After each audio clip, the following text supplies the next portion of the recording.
សូមជូនរឿងការវេទមន្តអូ my so prayer វ៉ាវបើសិនជាហ្វេនបានមើលហើយកុំភ្លេចជួយចូលខមមិនមួយផងណាហ្វេនតែខ្ទប់ហាឲ្យបងទៅយកលុយ$10000ឡើយអូយអ្នកមីងតនេខ្លាំងមែនអ្នកមីងគេកំពុងឈោនិយាយទូរស័ព្ទទៅគេសុកនោះទៅយកកាវបិទស្បែកជើងគេមីងតនេមែនមីងឲ្យបងទៅយកលុយ$10000ឥឡូវហ្នឹងអូខេអូនចាប់បងតើអូយមីងវាមិនដែលទេមីងកាវមកកំពុងទូចញ៉ែទៅបិទស្បែកជើងជាប់ដៃជាប់វាមិនដែលនេះមីងបើពិបាកពេលមកយកតង់ផ្ទាំងទៅបិទបដ ாய் មីងនេះដាក់តង់ផ្ទាំងនោះបិទជាប់បដ ாய் ចង់និយាយចឹងណាមកកំប៉ុងនេះវាបិទមិនជាប់មីងទូចញ៉ែហ្នឹងតែប៉ុណ្ណឹងណាដឹងតែឯងទៅណាមករួចហើយតែប៉ុណ្ណេះបានលុយឯងជុំលំោះជើងម៉េះអូរួចប្រាដែរលំោះជើងវិញគេបិទស្បែកជើងសោះទៅលំោះជើងហើយទៅពាក់ព័ន្ធនេះជាមួយនឹងជើងប្រាដឺឯងគេបិទស្បែកជើងនេះជាប់សសរអីជុំលំោះជើងម៉េះហាជើងយើងជាប់អីគេហ្នឹងហាស្បែកជើងខ្ញុំជាប់អីគេហ្នឹងហាមិនលំោះជើងម៉េះហាមកចុះមិនងាកក្រោយមើលជើងខ្លួនឯងបន្តិចទៅហើយចាប់ទាញវាមកធ្វើដូចតារុនតារាម្ល៉េះអូយើងប្រយ័ត្នទៅយកលុយ$10000ផងមិនចឹងចំអាពូនហ្នឹងស្រែកដូចមនុស្សឈួតចង់អូយប៉ែនេះមកពីណាមកដល់ថាគេមនុស្សស្គូតបដ ாய்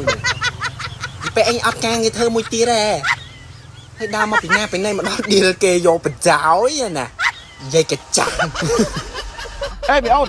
មកជួយបងតិចនេះវាជើងបងហើយវាជាប់មកអាដៃឈូតនេះអើយធ្វើដូចក្រុមត្រៀមមែនលោកព្រះអូយមិនចាប់ទាញខ្លួនឯងទៅចាំបាច់ប្រើគេយីមីក្មេងឡប់នេះបើយើងកត្រាក់ទៅមិនខូចសម្រស់យើងហ្នឹង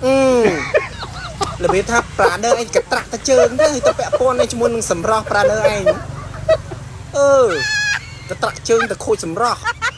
មិនទេគេឲ្យកត្រាក់ជើងពីដៃចាហើយមិនទៅខូចសម្រស់វិញអូតិចកត្រាក់ជើងជ្រុះសក់អាប៉ែនឹងអស់ទៅអូឥឡូវមកជួយយើងមកយើងឲ្យ$10ហ៎$10អូអញទៅជួយដែរឥឡូវហ៎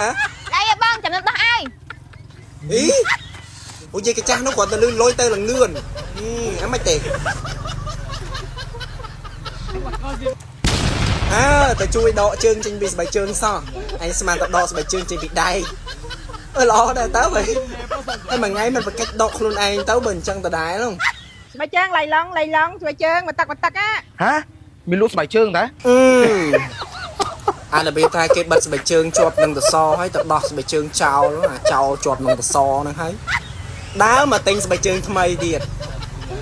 អត់តាំងនេះធ្វើមែនណា